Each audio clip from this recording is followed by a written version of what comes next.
why don't we build things anymore? It's a common and honestly not unfair question asked by everyone from out-of-touch retirees who got their job on a factory floor with a firm handshake, all the way up to our own military who are starting to realize that we may not be able to support ourselves if we lose trade relationships with all of the countries we have outsourced to. The share of our economic output coming from actual production has more than halved over the last 50 years, with almost all of that being replaced by broadly defined services. Bringing back real jobs, making real stuff in real factories has become a popular political message to reverse this trend, and it's easy to see why. In the past, these jobs offered non-college educated people a skilled profession that often came with good pay and benefits in areas that didn't have a high cost of living. At the same time that we have lost those industries, we have lost those kinds of jobs as well. But if we really are going to go all in an effort to bring back those factory jobs, we should probably take some time to understand what made them so desirable in the first place. Because without the rose-tinted glasses of nostalgia, it is worth recognizing that this was hard work with grueling hours. This is to say nothing of the fact that even if we do manage to reverse all of the outsourcing we have done, a lot of this work might just be incompatible with a world rapidly progressing towards widespread automation. Will return significant manufacturing jobs to our country. Well, the news of a major Tyson Foods plant shutting down tore the heart from one Nebraska community. General Motors plant in Lordstown, Ohio is coming to an end later this week. When I start working in the morning, it's just like somebody putting a switch on myself. It's monotonous. Offshoring, automation, and a shift towards service jobs have all played a part in killing manufacturing jobs. The number of people actually making stuff for a living is down by over a third. In the same time, the workforce as a whole has grown by 50%. Not too long ago, this was actually seen as positive progress. Blue-collar manufacturing jobs are dangerous, harder on your body, and all around seen as inferior to working in a nice air-conditioned office contributing to the all-encompassing service sector. But that's all started to change. People have realized that manufacturing jobs can earn more than white-collar work, and it's become a desirable career all over again. Elections are being won or lost over the promise of creating manufacturing jobs, and billions of dollars are being handed out to companies to make it happen. But the trend is not our friend, and fighting it might end up doing more harm than good. These are still incredibly difficult jobs with a very uncertain future. So why are we all of a sudden yearning for the lines? So the reason that manufacturing jobs have become so desirable all over again is actually pretty simple. In the past, the most reliable opportunity for men without a college degree to earn an income that could support a family was in manufacturing. Fast forward to today, and record numbers of people with a college degree are still struggling to find work. Very few jobs can comfortably support a family by themselves, and areas that do have high-paying jobs are unrealistically expensive to live in. It's made a lot of people realize that maybe the old factory job wasn't so bad. Back in the good old days, the way it worked was that most people in a manufacturing business would work on the factory floor. Above them would be a smaller group of supervisors with practical experience that could make sure everybody was doing their work correctly. And above them, sitting in a separate office, were the college-educated specialists and executives responsible for designing new products and setting the direction of the company. But eventually, we figured out that these jobs up here were way better than these jobs down here. So what if everybody could just do these ones? Globalization, automation, outsourcing, and tech services meant that instead of working on the factory floors ourselves, we could give those jobs to low-paid workers on the other side of the planet and move up into management positions. We made the world our factory floor, and the American workplace became the office overseeing and managing it. This was actually a pretty sweet deal, because, hot take alert, but a lot of our factory jobs kind of suck. If we could work all of the old jobs that the executives used to work, this would have been an incredible opportunity. But of course, it didn't work out like that, for two simple reasons. The first reason is that we found out there isn't actually that much space at the top of the pile. Go back 40 years, and the average office wouldn't know what a culture coordinator, corporate wellness manager, diversity and inclusion officer, social media manager, brand ambassador, or sustainability consultant even was. There are lots of extremely common jobs in modern offices that didn't exist 20 years ago. Part of this is due to technology. You can't coordinate social media if it doesn't exist, but a lot of it has been in response to finding more jobs for people to fill. Regulations, best practices, and modern initiatives have given modern workplaces more boxes to tick, which has meant more people in service jobs, but it means that the average value created by those service jobs has gone down. This white-collar inflation means that today, the people working the jobs back down at the bottom of the pyramid have kept up or exceeded most of the people trying to squeeze in up here. The second issue with making the entire economy white-collar is that eventually, the countries that we outsourced the bottom of the services pyramid to wanted to make their own white-collar jobs. For the last 30 years, American companies have outsourced manufacturing to China because it was so cheap. But China has now taken those technical expertise and used it to build their own companies that are just as good, if not better than the American businesses that they have used to do the grunt work for. What this means is that 30 years ago, it was factory workers fighting off global competition for their jobs. Today, it's everybody. The solution is to bring back manufacturing and build the pyramid back up again with a solid foundation. It honestly seems sensible, except for the part where it totally misses the point. So it's time to learn how money works to find out why we yearn for the lines. This video is sponsored by Monarch Money, which has basically become my go-to place for keeping track of my finances. Monarch is private and ad-free, syncs with over 13,000 banks, credit cards, and investing accounts, and pulls everything into one clean dashboard. No ads, no data selling, you're the customer, not the product. In Monarch, I can see my spending, net worth, debt payoff, recurring bills, and even my credit score all in one place. The budgeting setup is flexible with simple rules and categories that keep things organized without feeling strict, and the insights help explain what is actually changing month to month. I use it during my monthly budget check-ins, and having everything synced into one view makes things feel way calmer and less overwhelming. I can get the full picture with a quick glance instead of bouncing between apps. If you share money with a partner, Monarch has a shared view so you're both looking at the same goals, bills, and overall financial picture. If you want your finances to feel more clear and under control, check out Monarch Money using the QR code on screen and use code HMW50 for 50% off your first year. Now sit down. What I'm about to say might come as a shock to you, but America is not special. We were not the only country to do the old service job switcheroo. Other advanced economies like those in Europe, Canada, and Australia also outsourced a lot of their manufacturing, and some of them went even harder than we did. Australia, which used to have a large manufacturing industry producing advanced products like automobiles and aircraft, has lost all of its major companies, and according to their own Department of Jobs and Skills, the largest manufacturing industry by employment today is baking. Even the countries that we outsourced to ended up outsourcing. South Korea, Japan, and even China have started to wake up to the problems that they have caused for themselves by outsourcing the jobs that actually make the stuff to the lowest global bidder. And now everybody is in a desperate race to reverse course. Robert Lawrence, a trade and investment professor at Harvard University, recently wrote about this, arguing that this whole reversal was futile, at best.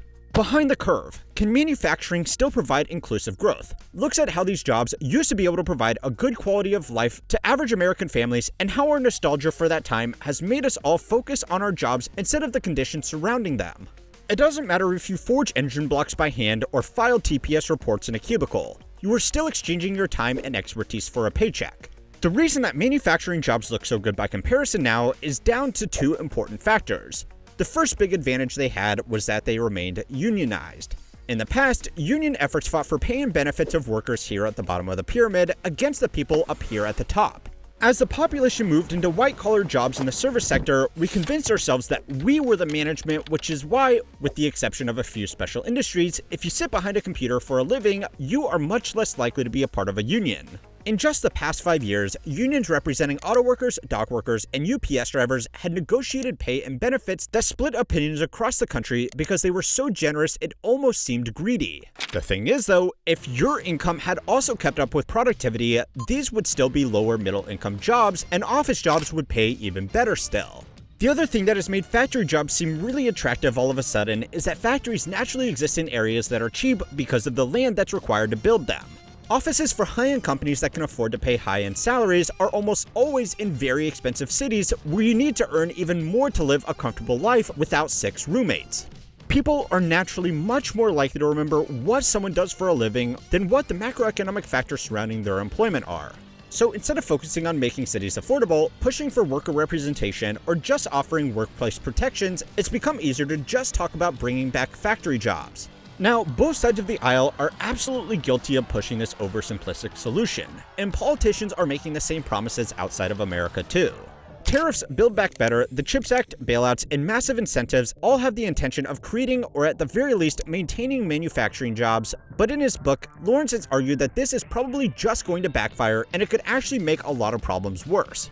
These big government programs ultimately amount to giving a lot of money to companies so they can create manufacturing jobs, but not even America can fight the force of the global economy. Instead of making money more inclusive and providing opportunities for semi-skilled workers to keep up, these programs have largely worked to funnel money into the hands of investors and business owners. They also ignore the small problem that people have already moved on. After decades of being told to upskill and go to college, people have upskilled and gone to college. These new projects are struggling to find skilled manufacturing workers to fill these roles, with some businesses resorting to hiring people through skilled worker visas, creating a situation where we have onshored the offshore jobs that were originally onshore. Now, Lawrence's book is written by a Harvard economist for Harvard economists. It's an interesting read that I will definitely leave a link for in the description, but you have been warned it's pretty heavy. Now, the good news amongst all of this is that the solution is simple. The carrot hasn't worked. Businesses have taken these government incentives and handed them to their investors. But there is always the stick.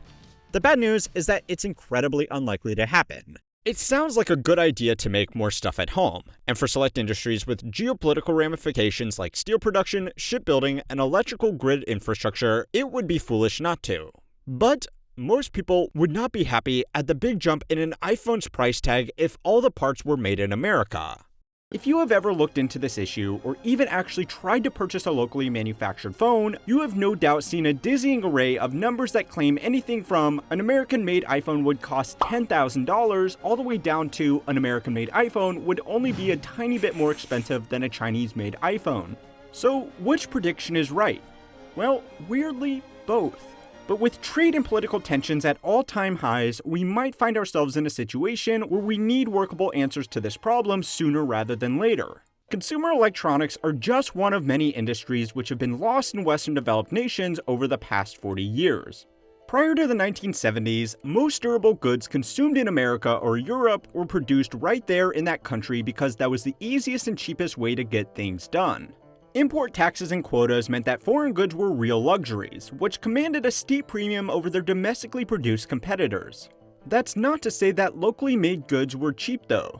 An average television set could easily cost the average household's entire monthly income, and the same was true of stereos, fridges, cameras, and a variety of other household items that we almost treat as disposable today.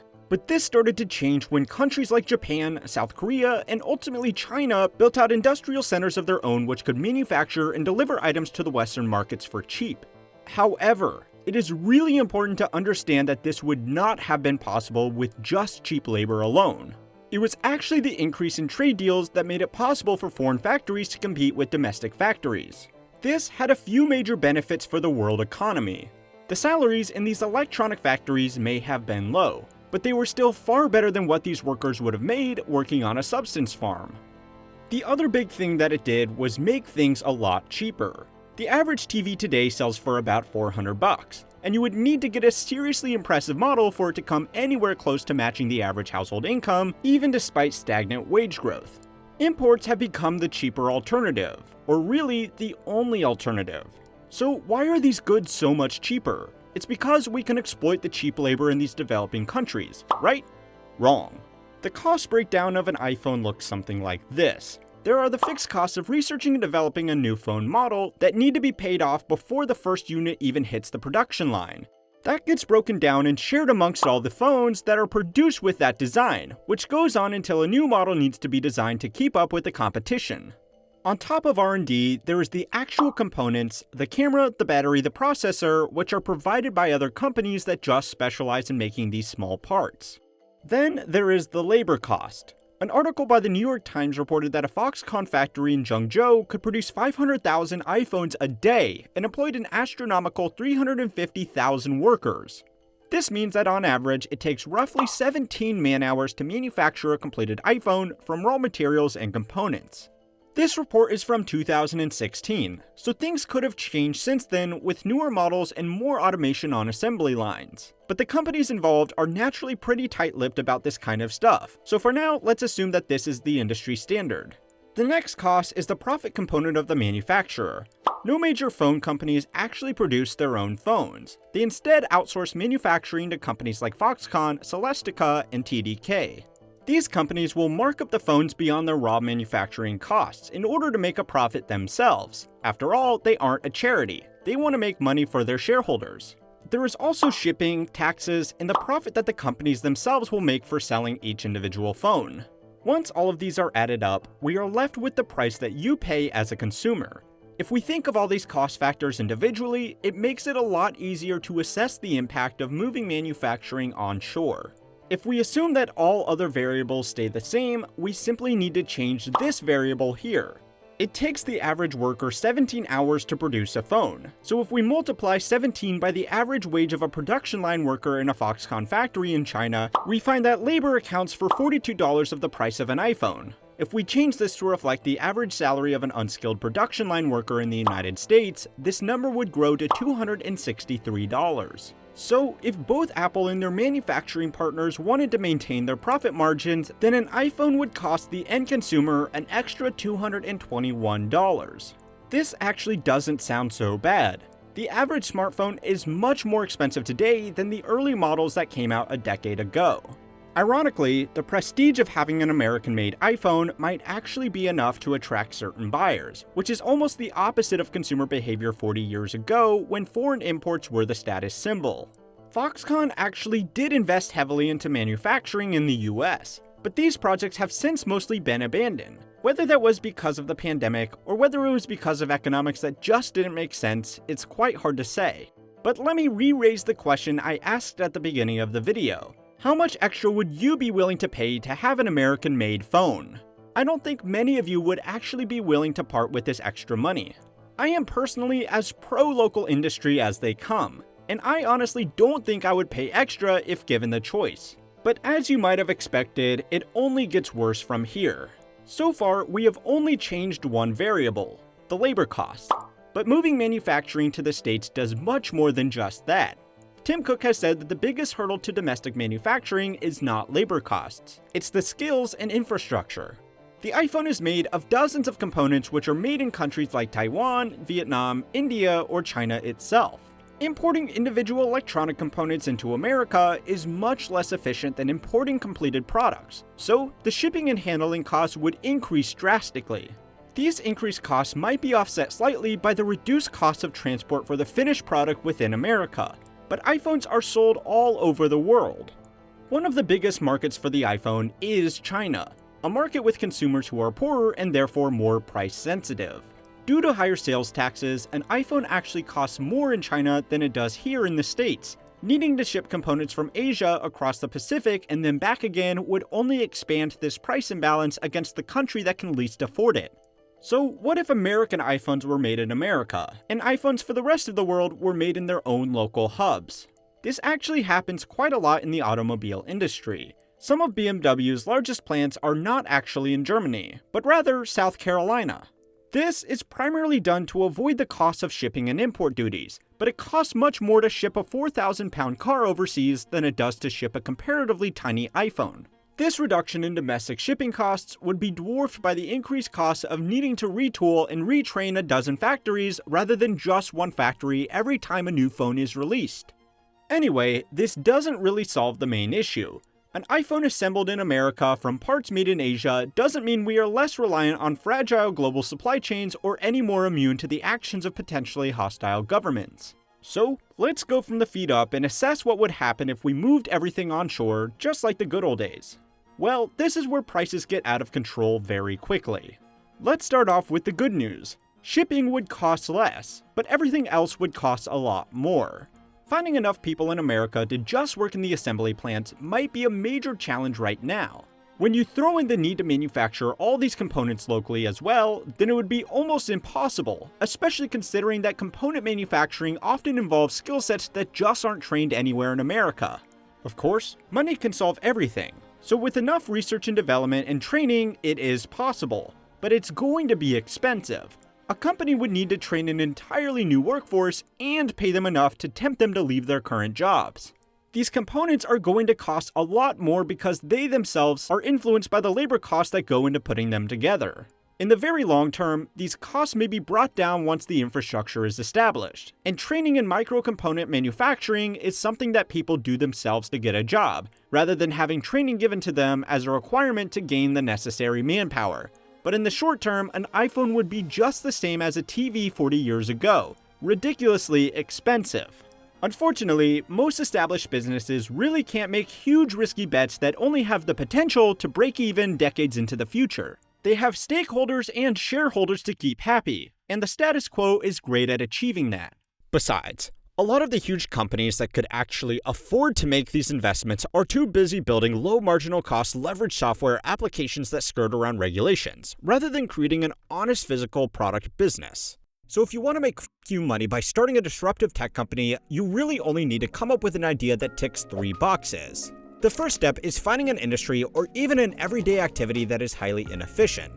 People will gladly pay to make things easier for themselves, and in an economy where people are working multiple jobs, don't have stay-at-home partners for domestic chores, and are spending hours commuting every week, providing a product that saves a bit of time and energy is great, and people will pay for it. Now, finding a problem and then providing a marketable product to solve it is just business 101. But the problem for you is, it's kind of hard.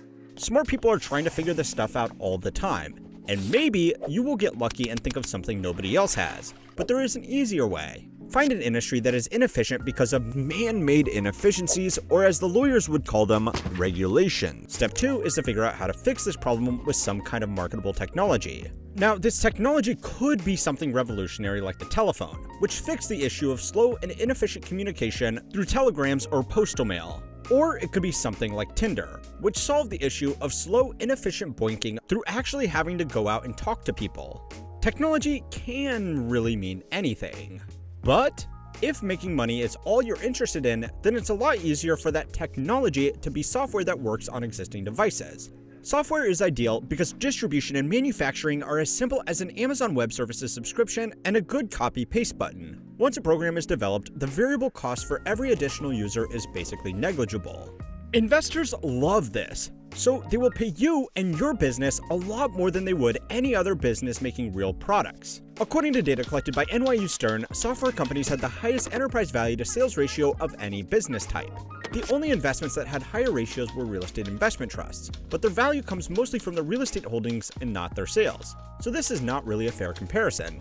The average company was valued by investors at between 6 and 10 times their total sales, which was especially impressive considering that some of these companies had negative operating margins, meaning that even though they were selling a product with almost zero marginal cost, they were still losing money. So by combining the easiest technology to develop with the easiest problems to solve, you will find that the perfect business to scale rapidly towards a life-changing exit is one that skirts regulation with software. Sounds dumb, but some of the fastest growing companies in history were founded on exactly this principle. Uber skirted taxi licensing and regulation by creating software that technically let people carpool together. If people happened to just turn their personal vehicles into full-time taxi services, that was just users not engaging with the technology as intended. Airbnb avoided the intense regulations that hotels have to adhere by just creating software that technically let people find a temporary roommate. If people purchased multiple specialty-built homes to run Airbnb hotel chains, that was just the user not engaging with the technology as intended. Cash App was just a way to settle small payments between friends. If it gets used as a shadow banking system for questionable activities, well, you get the idea. By the time these businesses get big enough for regulators to take notice of what's going on, they already have so many users that restricting them becomes very politically unpopular. Bill Gurley, a venture capitalist who invests in businesses like these, gave an admittedly fantastic presentation last year about how important these businesses are to avoid a phenomenon where big, inefficient incumbent businesses aren't challenged because regulations make it too hard for smaller, better businesses to enter their market. Clever loopholes like this are a great way to disrupt industries that are getting a little bit too comfortable and making a lot of money doing it. But before you get too excited, you should remember that sometimes regulations exist for a reason. It's been half a year now since the collapse of Yada Bank, a bank for people who were fed up with banks. The disruptive new platform allowed depositors to participate in lotteries with their savings instead of receiving a typical and predictable interest rate. Most months, people would receive no payment, but there were winnings paid out to randomly selected people with entries based on how much cash they held in their accounts. People with more money got more entries and therefore more chances to win a significant prize. The average return on these winnings across all users was supposed to be roughly the same as the yield on a high-interest savings account. It was a novel idea that was arguably just a bit of fun for people trying to save some money. But banking and financial services are kind of hard. It's much easier to make money by running a casino, which is what Yada Bank slowly turned into, with other games that people could play with their savings. Now, you probably already know this, but this wasn't actually the worst part of this sketchy new way to save your money. The actual mechanics of running a bank, like processing transfers and, keeping track of how much money people had on their accounts, was kind of hard. So it used a middleman which provided services to other fintech platforms on behalf of a real bank that had to adhere to all these boring old regulations. Synapse was a banking-as-a-service provider which was supposed to keep track of transactions for other platforms like crypto brokerages, online sports books, and stock trading platforms. So if you wouldn't feel comfortable keeping your life savings in DraftKings, you probably shouldn't keep your life savings in a bank that's not directly FDIC compliant. Somewhere in this chain, these companies couldn't agree on how much people had in their accounts, and so far it has been average consumers that haven't been able to access their money. Simply losing track of how much people have is also outside of the domain of the FDIC, which only handles bank failures. So there are thousands of customers who simply had their money Thanos snapped into the banking ether.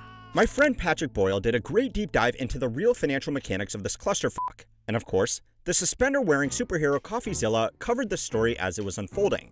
Now the whole people losing their life savings thing here isn't really the point. The bigger issue here is that fintech has become one of the most popular industries for new startups to carve out market share in. Yada is just one example of where that has the potential to do a lot of harm to regular people. There is an old saying that every warning label on a piece of equipment is a gravestone for an appendage that was lost somewhere down the line. The amount of regulations that financial companies, let alone actual banks, are subject to is beyond the capabilities of any single human to fully understand. Endless red tape in services that we all use every day can be immensely frustrating, especially when it speeds up the consolidation of bigger and bigger banks. But every law, every regulation, and every guideline that financial firms need to adhere to was written because something has gone horribly wrong in the past. The rush of new fintech companies skirting these regulations by falling just outside the bounds of a typically regulated body will end up with a lot more people losing a lot more money. By now, pay later services like Klarna, Affirm, Afterpay, and PayPal's built-in split payment function now handle billions of dollars in consumer transactions every year, and have become a massively popular alternative to traditional credit cards. When mixed with traditional consumer credit, these new services have accelerated reckless spending, with a lot of people using Afterpay to pay off their credit card and their credit card to make their Afterpay payments. This practice might sound silly to you or I, but for a lot of people, it's just an option of last resort when there is too much month at the end of their money. It's so common, in fact, that the Consumer Financial Protection Bureau has a term for it: loan stacking. And it's something that is much more difficult with traditional debt products. Another problem with these new financial tools is how they make their money, if they bother to do that at all. These companies don't charge interest like typical personal loans or credit cards, and most of them don't have fees to open or maintain. So if you use them to make the scheduled payments without using it to justify any additional purchases, you might fool yourself into thinking that it's just a practical financial tool. But the business case for these companies is that you don't need to pay for the product because you are the product. They make their money by charging retailers a commission on purchases. These fees have so far been similar to the merchant fees charged by credit card companies, but some analysts argue that they have only been able to maintain these low fees because they are burning investor money to maintain market share. And when that money runs out, these hidden fees will all need to increase. Either way, the retailers are willing to pay these additional fees to buy now, pay later companies because they can offer them additional customers. When these companies were first growing, they promoted their own platforms that would push consumers to retailers that accepted their payment, which was a good way for these businesses to get some free advertising. As they have become more popular with consumers, it has become hard for retailers not to accept buy now, pay later services because a lot of people simply can't afford to pay with anything else. In either case, you are the product. BNPL services are packaging you up and selling you as a ready-to-purchase customer for the low price of some merchant fees. Consumer credit card laws are starting to catch up with these companies, but for a long time, they were able to hide just how much debt struggling Americans were taking on. Oh, and they were also really lax about money laundering.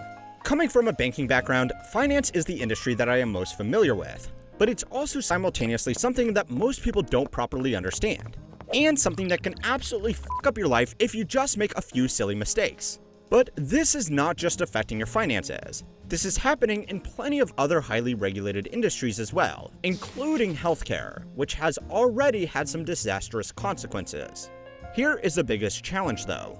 Nobody likes red tape, bureaucracy, and big incumbent businesses. I mean, big banks and credit cards clearly suck, and so do hotels, taxis, medical tests, traditional therapy, traditional investments, and housing.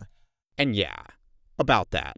The solution to the housing crisis seems so simple. Building houses. Home construction. Housing construction. Build more housing. Build new housing that people will welcome. We aren't building enough homes. All want to build more homes. Building more goddamn houses! Yeah, that's right. Just build more houses. Well, we've been trying. The number of houses in America has never been higher, and even on a per capita basis, we are doing well by historical standards. What's more is that if you looked around most big cities in the country, you would be forgiven for thinking that we are in the middle of a development boom, because we kind of are. The problem is that these new homes are almost entirely made up of high-end luxury apartments or McMansions that are out of the price range of people who don't already own real estate. Even those who have benefited from increased home prices can't keep up with these new developments, which is why hundreds of thousands of these properties are now sitting empty across the country. So then, why don't we just build what everybody says they want? Affordable, medium-sized, medium-density housing. Well, the good news is that there are dozens of companies that are raising hundreds of millions of dollars to fill this potential gap in the market. The bad news is that they are almost certainly going to fail, and that's if running an honest business was their actual priority in the first place. Getting harder and harder to sell a home with persistent high prices, high mortgage rates. Some of which remains hidden until years later, when most home warranties expire. This is really a great community to live in. It's just not an investment right now. The biggest issue is housing affordability. They're building thousands of homes within this factory. Homes built on a production line have been lauded as a cheap and fast solution to Australia's need for housing for decades. Home construction supplies across the country increased by 47% since 2016. Okay, so the price to construct a home has increased a lot, and there are a lot of reasons why this is happening. But most of those have been focused on recent changes that have occurred since COVID, and we will get to those. But a longer-term issue is that we just kind of suck at building houses. According to the Bureau of Labor Statistics, construction, and in particular residential construction, is the only major industry in the country that has not become more productive since 1987 when they started collecting this data. Productivity measures how much output we get for every hour of work that we do. For example, in the motor vehicle industry, new technology and better manufacturing processes means we are making 3 times as much value in automobiles for every man-hour of work as we were back in 1987. Admittedly, this can sometimes be a little confusing, because cars have become more expensive, so this doesn't directly mean we are making 3 times as many cars directly, but we are making more cars that are more complex and more valued in the market. In the commercial equipment industry, we are now almost 30 times as productive as we were back in 1987. This shouldn't be that surprising. It's the basis of our GDP, which is almost 6 times higher than it was back in the mid-1980s. But over that same time, construction has actually become less productive. To oversimplify, we are only getting 80% as much house for every man-hour spent on construction, even though in almost every other sector of the economy, we are much more productive. This drop was almost so unbelievable that the Fed commissioned an investigation into the sector to find out if they were messing up the data somehow. The report tried to make the argument that maybe new home construction was just of a significantly higher quality, which is why it was taking longer. And well, this probably isn't surprising to anybody who has toured a newly built home recently, but there was no evidence that building standards have measurably improved. A 30-year mortgage at Michael's age essentially means that he's buying a coffin. If I were buying my coffin, I would get one with thicker walls, so you couldn't hear the other dead people. After looking into almost every possible issue with their data, the conclusion was that, nope, the construction industry really had gone backwards, which begs the question, why? Well, there are a few reasons. The first might come as a shock to you if you have watched this channel for a while. Yeah, no, I'm kidding. It's private equity. Trade businesses like roofers, plumbers, carpenters, and general builders have been some of the most popular acquisition targets for private equity investors over the last 2 decades. The way this typically works is that a large PE firm will target a regional market and slowly buy up all of the electrician businesses in a given area. Once they have an array of these companies, they will centralize sales, bookings, administration, and other overhead to theoretically save on costs and make these businesses more competitive in the marketplace. Now, if that's where the business strategy stopped, it honestly wouldn't be that bad. Business owners have a way to sell their business to fund a retirement, and lower operating costs could, in theory, be passed along to consumers. But of course, in reality, it rarely works like this. To acquire these businesses, PE firms borrow a lot of money so they don't have to put in too much of their own money. That debt needs to be repaid, so realistically, what they actually end up doing is replacing the cost of hiring lots of independent local staff with the cost of paying back lots of debt, leaving little room for actual cost savings. And that's assuming they wanted to give you a good deal in the first place. It can be really hard to tell when a business has been acquired because on the surface, they usually keep their old branding. This means it's possible that if you do the responsible thing and get 3 quotes from 3 different plumbing companies to work on building your new home, you might actually be talking to the same business 3 times over. And they don't exactly have much incentive to compete on price against themselves. To put this into perspective, Goldman Sachs is technically now the largest HVAC company in America. The impact of local micro-monopolies was something that the FTC was starting to pay attention to. However, officially, they are no longer looking into this problem. This explains part of the reason why housing has become more expensive, but theoretically, the free market should slowly undermine these profiteering businesses, right? Well, even with all of these tactics, the industry is struggling financially because of the productivity problem. And according to the data, billions of dollars worth of outside investment has only made it worse. But don't worry, the tech bros have a solution. Okay, so there are 2 main reasons why American productivity has grown so much in most other industries. The first reason, as you could probably guess, is technological improvements. The example from earlier, car manufacturing looks very different today than it did 40 years ago thanks to a lot of automation. Other industries like tech have developed even further. According to company financials, Apple makes $2.4 million in revenue per employee. That's because in new roles like tech development, a few man-hours of work on a new feature can be leveraged over billions of devices within their ecosystem, potentially making hundreds of millions, if not billions of dollars. Going all in on technology has had its problems, but it has made our economy look really good, at least on paper. The second reason American productivity has improved in most industries is not really because we have become more productive at our jobs, but because we have taken the least productive jobs and outsourced them overseas. Business majors and economists call this the service pyramid.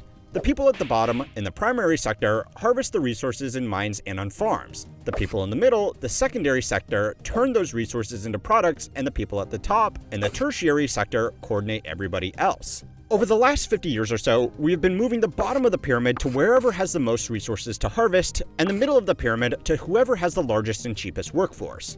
That left just the creamy jobs up here at the top for us Americans, which are theoretically the most valuable. Someone working on a production line making Labubus can only really generate so much revenue in an hour no matter how good they are at their job or what kind of machinery they are using. Someone running a marketing campaign for all that glorious consumer slop can make a lot more.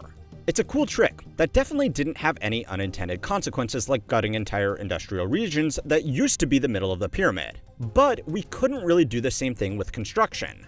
A residential construction site today looks roughly the same as a residential construction site from the 1980s. Builders use slightly more modern tools and materials, but the change hasn't been nearly as drastic as it has been in factories and offices. And because a house is built where it stands, we haven't been able to outsource these jobs either. Although, to be honest, we kind of have. We will need to talk about that later.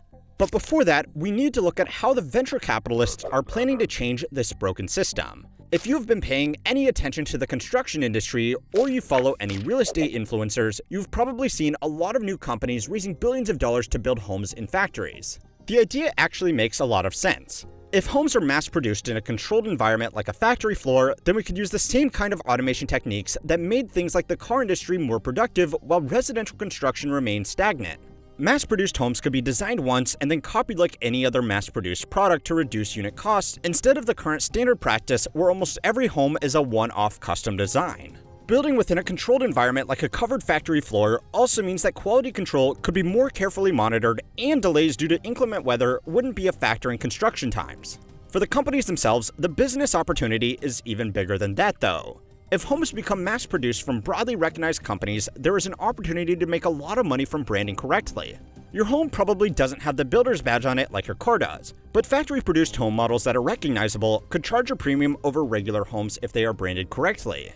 So it's a promising business opportunity for all parties, if it works. The problem is, it hasn't worked.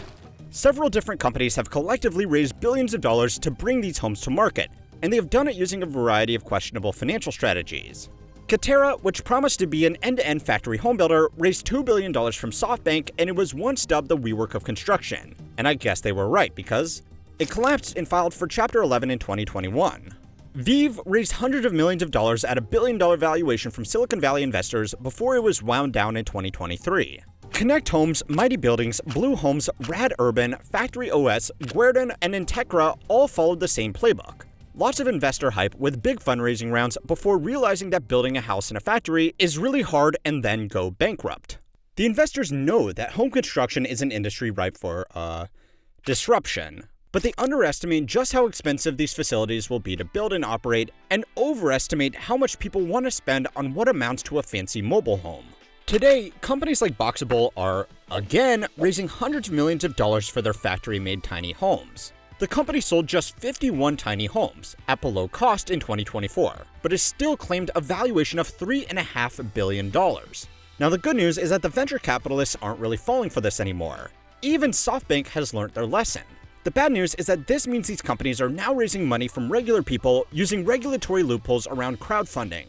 Boxable, for example, has raised more than $200 million from more than 50,000 unsophisticated investors according to their website. As with a lot of these businesses raising money from the public, they have capitalized on a tenuous connection to Elon Musk. The business gained a lot of attention based on the false reporting that Musk was living in one of their homes outside the SpaceX starbase in Texas. The channel Wall Street Millennial did a great deep dive on the other aspects of the business in a video that I can only describe as damning. One other channel called About Here also did a great report on the technical limitations of all prefabricated housing. It was focused on the Canadian market, but would apply to pretty much anywhere, so I will leave a link to both of those videos down below. The point is that the process of building homes is really hard to improve upon like we have with other manufactured goods, and that reality is now coming to head with more immediate problems in our economy. So remember when I said that we couldn't outsource home building jobs like we could with those old factory jobs? Well, in a way, we sort of do. According to the Harvard Joint Center for Housing Studies and Pew Research, around 14% of the construction workforce in America is composed of undocumented workers. According to the reports, that share is even higher in trades like drywalling, roofing, painting, and flooring. Any system that relies on a vulnerable or desperate source of labor to skirt unions and minimum wage laws wasn't really working as intended in the first place. But no matter your politics on the recent crackdowns of undocumented workers, the simple fact of the matter is that this will put upwards pressure on construction costs, especially in a handful of particularly overleveraged cities. In fact, this has already happened before. A study tracked construction costs between 2005 and 2013 after the rollout of the Secure Communities program, which was, according to the administration at the time, a program for the arrest and removal of public safety and national security threats, those who have violated our nation's immigration laws. The study found that an arguably much less severe crackdown led to a 19% increase in construction costs over the measured period. Today, on top of that, there are the tariffs. Basic materials like copper wire could soon attract import duties as high as 50%, and higher interest rates, which could also impact building more than you might expect. Now, upward pressure on construction costs is just one visible example. But when you start adding tariffs to just about everything, these rising costs start to affect the average consumer directly as well.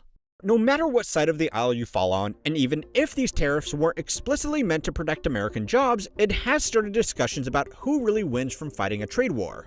If you have been paying any attention to this whole circus, you probably have been told a dozen times that tariffs are just a tax paid by local businesses on imported goods, which will normally just get passed directly along to the consumer.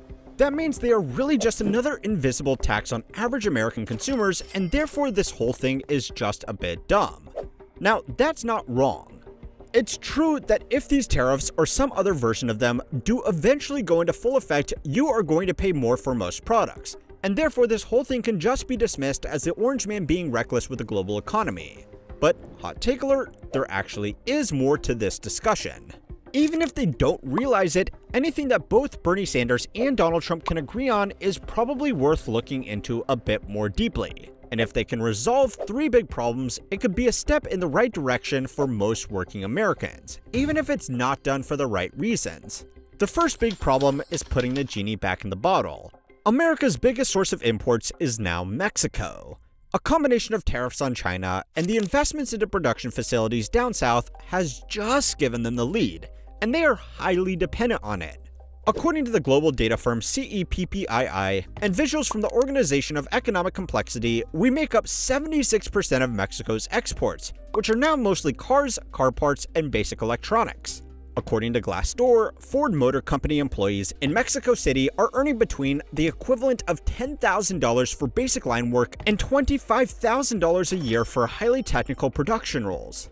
Combined with less strict environmental, safety, and business regulations, it's hard for a unionized plant in America to compete with that. Now, labor costs are only a small part of the total cost of assembling a car. You also have to add the cost of materials and components, the shipping costs, and the amortized expenses of researching, designing, and tooling for a particular model. So this means even small tariffs could make it cheaper to make big items like cars here in America, which would give American workers more negotiating power over pay and benefits. But it needs more time, or else it's just going to hurt everybody. A lot of our imports from Mexico are components that our workers need to do their jobs. A wiring harness is a bunch of cables that connect all the electronic features in your car together. They are an integral part of assembling modern automobiles, and American factories import almost all of them from Mexico. Without this component, local manufacturers can't make cars, so they are just going to accept the tariff and pass the additional costs along to consumers without actually making any additional jobs. This can also let other cars which are not made in America raise their own prices because their competitors will be forced to do the same thing. The thing is, America can make these wiring harnesses here at home, and doing so will create good union jobs for lots of people. But companies can't build a new factory in 30 days. It takes time.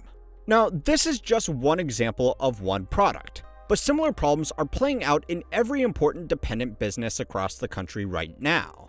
Big, immediate changes like this don't really help anybody. Now, that's just the first reason, and it's only a small part in the bigger problem that workers, businesses, investors, and trade partners just don't know what the is coming next. The idea of winning a trade war really comes down to who is actually going to win. Globalization is an unbelievably complicated issue with thousands of different variables that have all made the world what it is today. The dominance of the US dollar, cultural exchange, digital connectivity, and the end of the Cold War, cross-border intellectual property rights, foreign aid, debt markets, and big international organizations have all shaped our lives. But it's a lot easier to focus on the much more tangible action of global trade, because we can physically see junk get loaded into shipping containers and sailed into our ports. Without accounting for these other variables though, even the most well thought out tariffs in history aren't going to do very much to reverse the winners and losers of globalization. So who are they exactly? Several major economies have been able to develop extremely quickly by focusing on producing exports for the global market, the biggest consumer in that market by far being America. Large multinational companies have also benefited from being able to produce their products more cheaply and sell them in multiple markets across the world. And wealthy asset owners have also won because they got to finance this industrial boom, move their capital freely around the world, and benefit from foreign investors pumping up their existing asset markets. The losers have largely been the groups that weren't as globally mobile, so instead of capitalizing on new global markets, they had to compete with them. Smaller local businesses, and of course above all else, unskilled or semi-skilled workers.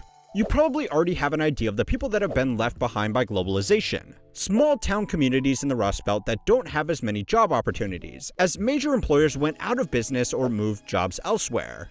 Now, I am going to implement a zero tolerance to Zoomer comments policy. But as someone who grew up in and went to college in Ohio, the expectation was that anybody that completed their degree could immediately move out of the state to one of the big cities that had become part of the global economy rather than just the American economy. Now, obviously, I am now just a worthless influencer, so no major loss there. But by losing other educated young workers, these local areas are falling even further behind.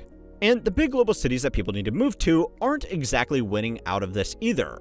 And if they remain the only places where young workers from across America and the rest of the world can get ahead, then it's going to be incredibly hard to fix it.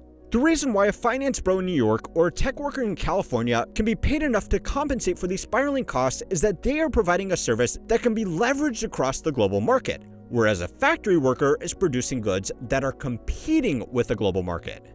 So if we reverse course on this whole free trade business, it should reverse course on the winners and losers, right? Well, no. the strangest group of winners and losers has been the American consumer. One of the reasons why we can get away with being so reckless on trade is that everybody wants what America has, and what America has is consumers. There are a lot of us. Even our basic jobs pay well compared to other countries, and we love to buy shit. It might not feel like it, but a lot of the products you buy are a lot cheaper than they used to be. Easy to transport appliances like fridges, TVs, personal electronics, and computers have all become significantly cheaper over time. Part of this can be explained by advances in technology, but a lot of this is down to big global supply chains that have been hyper-optimized to get consumer junk to your doorstep as cheaply and conveniently as possible. The most extreme incarnation of this process has been online retailers like Wish, Shein, and Temu that directly ship consumer junk that almost seems too cheap to be possible, because a lot of the time, it is.